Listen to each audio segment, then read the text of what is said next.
Olá, vamos mergulhar nas decisões mais quentes que saíram do Supremo Tribunal Federal na última sessão do plenário virtual. A gente vai direto ao ponto para entender o que realmente importa. Afinal, como é que as decisões lá de Brasília impactam o serviço público, o dinheiro dos estados e até o futuro da economia? Vamos ver que o efeito é bem maior do que a gente imagina. Para começar, vamos dar uma olhada em dois casos que mexeram com as regras do jogo nas carreiras públicas, afetando desde juízes até o pessoal dos cartórios.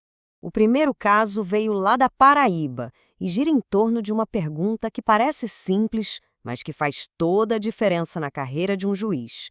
A lei paraibana estabeleceu uma ordem bem clara. Primeiro, se analisam os pedidos de remoção, que é basicamente a transferência de um juiz entre comarcas. Só depois é que se abrem as vagas para promoção. É uma questão de organizar a fila, sabe? E o que o STF decidiu? Por unanimidade, a regra foi mantida. Consideraram que é constitucional. Na prática, isso reforça que os estados têm sim autonomia para organizar as carreiras por lá, contando que tudo siga a lógica da Constituição e o que a Corte já decidiu antes. Agora, a gente vai para Goiás, onde a discussão colocou frente a frente duas ideias bem diferentes. De um lado, o acesso amplo por concurso público e, do outro, um privilégio para quem já estava dentro do sistema de cartórios. O ponto da discórdia era esse trecho da lei goiana. Ele basicamente reservava os cartórios que ficavam vagos para quem já trabalhava no sistema, criando uma espécie de barreira para a entrada de gente nova através de concurso. Pois bem, o Supremo bateu o martelo e declarou que essa reserva de vagas é inconstitucional.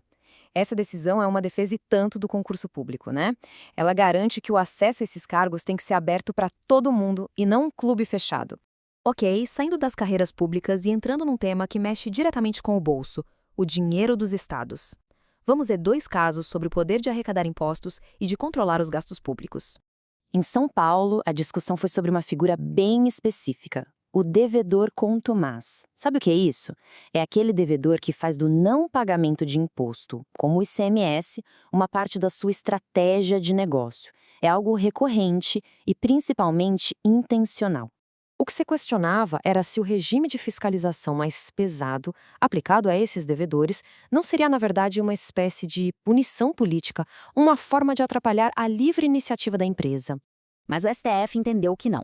A decisão foi que essas medidas são constitucionais, sim. Porque, veja bem, uma coisa é a liberdade de empreender. Outra, bem diferente, é usar essa liberdade para sonegar imposto de forma sistemática. O Estado precisa ter como se defender disso. Agora, uma questão de Ceará que toca num ponto fundamental da nossa República: a separação de poderes e a autonomia de cada um.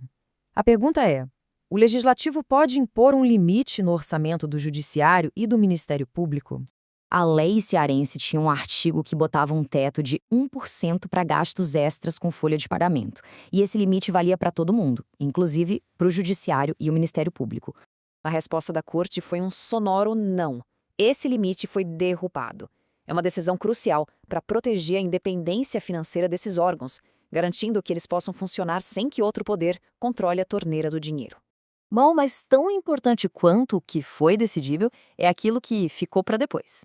Vamos dar uma olhada agora nos casos que estavam na pauta, mas que, por um motivo ou outro, continuam esperando uma decisão final.